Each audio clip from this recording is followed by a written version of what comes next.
السلام عليكم ورحمة الله. إن الحمد لله نحمده ونستعينه ونستغفره ونعوذ بالله من شرور أنفسنا ومن سيئات أعمالنا. من يهده الله فلا مضل له ومن يضلل فلا هادي له، وأشهد أن لا إله إلا الله وحده لا شريك له، وأشهد أن محمدا عبده ورسوله. أما بعد، فإن أصدق الحديث كتاب الله تعالى، وخير الهدي هدي محمد صلى الله عليه وسلم، وشر الأمور محدثاتها، وكل محدثة بدعة، وكل بدعة ضلالة، وكل ضلالة في النار. My dear brothers and sisters, I welcome you back to our Hajj presentation. Today is the 22nd of Shawwal, 1444 years after the Hijrah of our beloved Prophet Sallallahu Alaihi Wasallam, which coincides with May 12, 2023. I made a mistake in my last slide and I mentioned that it's 1443 years after the Hijrah, but actually the correct year is the 1444 Hijri. Welcome you back to the Hajj presentation. And today, inshallah, we are going to talk about a dilemma that many of us we face when we go to the Haram. These questions that pop up.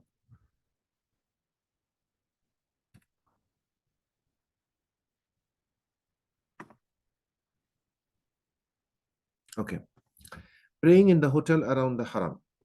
Can I pray in the hotel if I can hear the recitation from the Haram? There's a question a lot of people they ask. Can I pray in my hotel room if I can see the Haram from there and can hear the recitation? Can I pray in the hotel lobby? Can I pray in front of the monitor of the TV in my hotel room if they live broadcast the prayer from the Haram? Outside my hotel, I see a bunch of people praying in a small group following the jamaat in the Haram. Can I pray with them? I heard the whole of Haram. Anywhere we can pray, we will get the thawab of 100,000 times done in the Haram Sherif. These questions always come up, and you will see people sometimes even praying in their hotel room or in the lobby because they are tired, or they think that if they walk to the masjid, they are going to miss the prayer. So they join the jamaat wherever people are, clustering and praying in the hotel lobby or outside the hotel in the hotel sahan and so on and so forth. Are these permissible? Because a lot of people, they say that we are in the Haram now. So we heard that anywhere we pray in the Haram, joining the prayer in the Masjidul Haram, we get the reward of the 100,000 times as if we are praying in Haram Sharif, in the mosque. To answer this question or to understand this, we need to comprehend the three things very carefully. There are three boundaries that we should be aware of. And this is what we're going to discuss today in our lesson. First is the boundary of the Meeqat. The boundary of the Meeqat. We know that the Prophet ﷺ, by Allah subhanahu wa ta'ala's permission, he has specified a certain location from where the Hajji or the person who is going to perform the Umrah, they're going to start their Ihram from. That is the Meeqat. That is the area of the Meeqat. As you can see from the map over here, you have the Kaaba, and you have Al-Juhfa. In the north, you have Dhul Hulayfa. On the east side, you have Dhat Irq, Qarn al-Manazil, and in the south, you have Yalamlam. So these are the 5 different Meeqat the Prophet ﷺ he established for the people coming from different sides of the world. People coming from Medina or from the north, their Meeqat is Dhul Hulayfa. So if you're going to the Hajj and you first go to Medina, and then from there you're going to travel to Mecca, you're going to stop at Dhul Hulayfa and you're going to declare your Ihram there. We're going to discuss all these things later on. For us from America, if you're going directly to Mecca, you're going to cross Jeddah. You're going to land in Jeddah, and Jeddah is already in the Meeqat. So you're going to cross Al-Juhfa. So basically our Meeqat is that point on how to declare the Ihram in the plane when we are going directly towards Makkah, or we are coming from Medina to Makkah and we are in the plane, for example. All of these things, inshallah, we're going to discuss when we discuss the declaration of the Ihram, inshallah. But for now, to understand that this is the first boundary we should worry about and understand that this is the boundary we cannot cross. If we are going for Hajj and Umrah, we cannot cross unless we declare the state of the Ihram. The second boundary is the boundary of the Haram, the holy sanctuary. This is, as you can see from this map and the red line, and this is something the people who are specialized in geography and they study, all the manatik and so on and so forth, they are the ones who come up with these specific diagram, and there is no dispute about this among the ulama al-kiram rahmatullahi alayh. This is the hudud of the Haram. So when you are going to travel to Jeddah, from Jeddah you're going to go towards Makkah, you will see at one point they will say the boundary of the Haram, and there is like big pillars. We're going to show the pictures, inshallah, big pillars, which is going to indicate that you are entering the Haram now. You're entering the holy sanctuary. So this is the second boundary. And here in one map, I showed all the three boundaries. So you have the first boundary, which is with the yellow dots, the Meeqat, and that is the lighter blue shade of area. That is the boundary of the Meeqat. Then inside you have this, these are just basically a configuration they show just for us to understand. Of course, it's not drawn in scale. Then you have that green area with the yellow boundary inside. This is the boundary of the Haram. And inside you see that small yellow box with a red dot. That is the boundary of Masjidul Haram. That is the boundary of Masjidul Haram. This hadith in Bukhari, let's read this, narrated by Abdullah ibn Abbas radiallahu anhu. The Prophet ﷺ said, Allah has made Makkah a sanctuary, so it was a sanctuary before me and will continue to be a sanctuary after me. Now this is talking about that area that we just showed in the map, that area which is known as the sanctuary or the Haram, the holy sanctuary. It was made legal for me for a few hours of a day. Legal for what? To hold the weapon and to defend it. And this is talking about the Fatih Makkah. It is not allowed to uproot its shrubs or to cut its trees or to chase its game or to pick up its luqata, except for a person who would announce that publicly. These are the certain rules of the Haram. Regardless whether you are Haji or not Haji, you're going to follow these rules. Al-Abbas, the uncle of the Prophet, said, "O Allah's Messenger, accept al-idhkir, which is used by the goldsmiths, those people who used to, work with gold, and for our graves." So the Prophet said, "Accept al-idhkir." Idhkir. Ikrimah said, "Do you know what chasing or disturbing the game means?" It means driving it out of the shade to occupy its place, meaning to disturb them. Any animals we are not allowed to hunt and disturb inside the Haram. These are the rules of the Haram, regardless whether we are Haji or not Haji, they should be aware of. Since we are going over there, we should be aware of these things. So what are the rules of the Haram? No non-Muslims can enter. We are talking about the Haram Makkah now. No fighting, no carrying weapons. No cutting of trees or shrubs. No hunting, and the animals cannot be disturbed. Cannot pick up the lost items unless we want to declare it. These are the rules of the Haram, and that is the boundary. As with regards to the Masjidul Haram, the Masjid, the Kaaba, this boundary kept on changing throughout the history of the Muslims from the time of the Prophet ﷺ until now. So I have this map here, and I discussed this in the other series I was doing for the Hajj for the children. If you know, if you have read that, you have gone through that slides. I have shown a different boundaries and different times of the, different kingdoms, different kings and the sultans they were in charge of. They kept on increasing the boundary of the Haram. As you can see from the picture, this is how Masjidul Haram looks now. And you see that red area, that was the boundary of Masjidul Haram in the time of the Prophet. So as you can see, it expanded way much.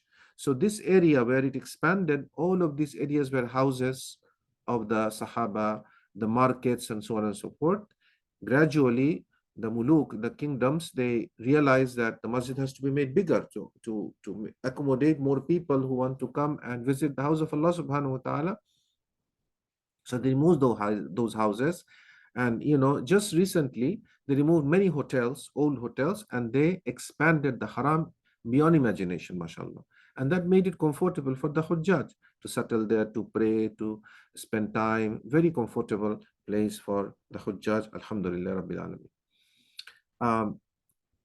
Now, as you can see, this yellow area was the expansion in the time of King Fahad, and the red area is the expansion of King Abdullah. So now Masjidul Haram became huge. So the area or the boundary of Masjidul Haram can shrink or can expand. And inshallah, this is what we're going to compare in the next slide. The three boundaries, and this is the third boundary, the Masjidul Haram. You can see now this area where, it looks like under a construction. Now it is all constructed and it is also open for the people to enter. This whole area is the area that is the modern expansion in the time of King Abdullah, the one who was before King Salman, now who is the king of Saudi Arabia. So now we compare the three boundaries. The Meeqat boundary is fixed. Conditional rules apply to only those who enter a haram for Hajj and Umrah. As you know, when we enter the haram, there are certain rules that applies to us. But this is only conditional as long as we stay in the haram. That is the Meeqat. It is fixed, it doesn't expand, it doesn't shrink. As for the haram boundary, the boundary of the haram, the boundary of the sanctuary, it's also fixed. And the rulings of the haram applies for Muslims. No non-Muslims can enter the sanctuary of Makkah. And then the final thing is the Masjidul Haram boundary. The boundary of Masjidul Haram applies to everyone who enters the masjid. The exact location size of the Kaaba is fixed. Kaaba is fixed. But the boundary of the Masjidul Haram is not fixed. It can expand like the way it is now. Or let's say that people will not be able to travel as much. So they might have to shrink the boundary of Masjidul Haram at that time. So the rulings will change depending on where the boundary is fixed. So now why are we discussing all of these things? To answer the original question that we started our discussion with today. Can I pray in the hotel if I can hear the recitation? No, you cannot. Because the hotel is not part of Masjidul Haram. But it is very close to Masjid. Let's say that you are staying in the clock tower, which is the Waqf of King Abdul Aziz, in some of those hotels which are right in front of the Haram. You step out and you can enter Masjidul Haram. Yet you are not in the boundary of the masjid. Yes, you are in the inside the Haram Sherif. Haram meaning like the sanctuary, but you are not in Masjidul Haram. So this notion that we hear that people say that if you pray anywhere in the sanctuary, you get the reward of praying in the masjid. This is not correct. Because the Haram is one thing and Masjidul Haram is another thing. All the Haram is sanctuary, but all of the Haram is not Masjidul Haram. But Masjidul Haram in totality, it has part of the Haram. It is part of the Haram. But other than Masjidul Haram, we cannot say all of it is part of Masjidul Haram. Masjidul Haram is defined by the boundary that the people, they set it up, the kingdom, they set it up and they know that this is the masjid. So now if you are in Makkah and there are other masajid, in Makkah, in the Haram, there are so many other masjid in the Haram, Haram meaning like in the sanctuary. When you pray in those masajid, is it like praying in Makkah, the Masjidul Haram? No, it's not. It's different. So the hotel is hotel. The hotel lobby is hotel lobby. The hotel room is hotel room. The hotel complex, when you come out and it's still hotel, it's still hotel. If people are praying there, you should not join them. You go walk into Masjidul Haram and you join the saf that connects with the saf inside the masjid as much as possible, inshallah ta'ala. So if the people are overflowed, or they, as you know, in the masjid, when you go, especially in the Hajj time, at a certain time, and even now, at a certain time, they close the doors. They close the doors, nobody can enter the building. So now you pray outside and you join the people outside, and this is part of the jamaat of Masjidul Haram, no problem.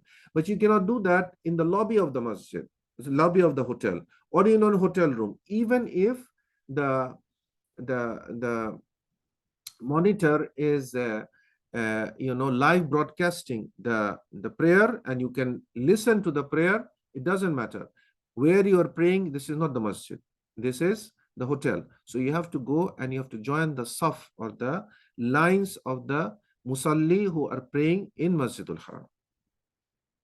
So outside the hotel, if I see, so now, can I pray in my hotel room if I can see the haram from there and can hear the recitation? No, you cannot. Why? Because your hotel is not Masjidul Haram. Yes, your hotel is in the haram, in the holy sanctuary, but it is not in Masjidul. It is not inside, or it is not part of Masjidul Haram.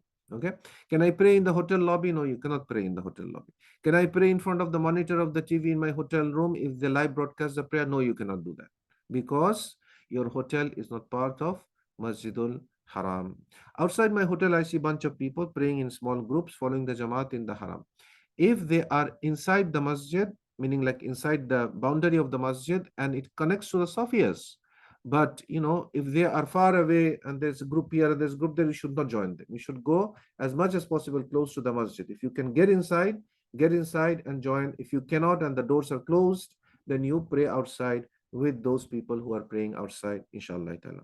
I heard the whole of the sanctuary, the haram, anywhere we can pray, we will get the thawab, the reward of 100,000 times, as if we are praying in Masjidul Haram. Whatever you have heard has no foundation in the deen of Allah subhanahu wa ta'ala. And this is one of the reasons it is very important for us to understand the three boundaries. Let's go back and look at this picture. Okay, you can see in this picture that yellow bound area, the yellow area was for a long time the boundary of Masjidul Haram. That red area was not part of Masjidul Haram. The red area had many hotels and other things. When we went for Umrah many years ago, some of us stayed in those areas, the red area, which is now part of Masjidul Haram. In those days, if we prayed in those hotels, will the prayer be like we prayed in Masjidul Haram? The answer is no. Why? Because at that time, this red area was not part of Masjidul Haram. But now, when you go there, this huge area where there used to be a lot of hotels, they are now converted, or they're demolished, and this area has been added to Masjidul Haram, so it is now part of Masjidul Haram. So now if you pray over there, inshallah, you will get the reward of praying 100,000 times in the masjid. Another example, just to go back a little bit far, you see that the red area in this slide was the area of Masjidul Haram in the time of the Prophet. All of these expansion, the expansion of King Fahad and the expansion of the Ottoman Empire and the expansion of King Abdullah, and all of these things come much, much later. In the time of the Sahaba, when they were living in this area, as I'm showing with my mouse, in this area, did they used to pray in their house, saying that I can see the Makkah, I can see the Kaaba, and I can pray in my house? Did they do that? No. They used to go to Masjid al-Haram, and they used to go inside, and they used to pray inside the Masjid al-Haram. Okay, because at that time, the boundary was smaller. But now, this whole area is part of the masjid, and it is, of course, now part of the rewards will be, inshallah, equivalent to, inshallah, 100,000 times. So this is a very practical problems that many of the Hujjaj they face. And if you remember, we said that if you are not prepared and you do not learn Hajj, and you do not learn the rules of these, prayer and so on and so forth, you might end up doing things thinking that you are getting the reward, but unfortunately there will be no reward, because it was not done according to the correct teachings of the Book of Allah and the Sunnah of the Prophet sallallahu alaihi wasallam. I ask Allah subhanahu wa ta'ala to accept our Hajj and make it easy for all of the Hujjaj to travel safely, and make it easy for them to perform the rites of the Hajj according to the Sunnah of our Prophet sallallahu alaihi wasallam. Subhanakallahumma wa bihamdik, ashhadu an la ilaha illa anta, astaghfiruka wa atubu ilayk. Wassalamu alaikum wa rahmatullahi wa barakatuh.